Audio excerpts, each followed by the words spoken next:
శ్రీశ్రీ గారు ఒక మంచి మాట చెప్తారండి. ఏంటంటే అది కుదిరితే పరిగెత్తు, లేకపోతే నడువు, అది కాకపోతే పాకుతూ అయినా వెళ్ళు, అంతేగాని ఒకే చోట స్టేబుల్గా స్థిరంగా అట్లా ఉండిపోకూడదు ట్రై చేయకుండా. చాలామంది నాకు ఉద్యోగం లేదు, సపోర్ట్ లేదు, మనీ లేవు, ఇలా లేమ్ ఎక్స్క్యూజెస్ అంటే కుంటి సాకులు చెప్తూ ఒకే చోట ఉండిపోతారు. This is not correct way. Okay, try until reach your goal. మన గోల్ని రీచ్ అయ్యేంత వరకు ట్రై చేయాలి. హాయ్ అండి, I am Anitha.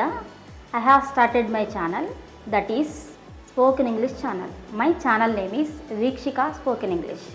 I want to teach spoken English. నేను స్పోకెన్ ఇంగ్లీష్ టీచ్ చేయాలనుకుంటున్నాను. అది ఎలా ఏంటి అని అంటే through the stories, through the small usages, I will give some vocabulary, new vocabulary and some phrases and conversation. Trust me, I'll make you speak English and I'll make you practice. నేను మీ చేత practice చేయిస్తానండి. అలానే నేను మీకు English మాట్లాడేలాగా నేను మీకు నేర్పిస్తాను. ఎలాగంటే new phrases అంటే మన వాడుక భాష, మనం ఎలా వాడతాము, డైలీ లాంగ్వేజ్ వేరు, గ్రామర్ వేరు, మాట్లాడేది వేరు కదా.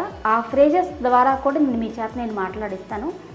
Need your support for sharing more knowledge, and also please share this video to your friends and colleagues. I'll make more videos for you. Keep learning. Have a nice day. See you in the next video. Bye. Thank you.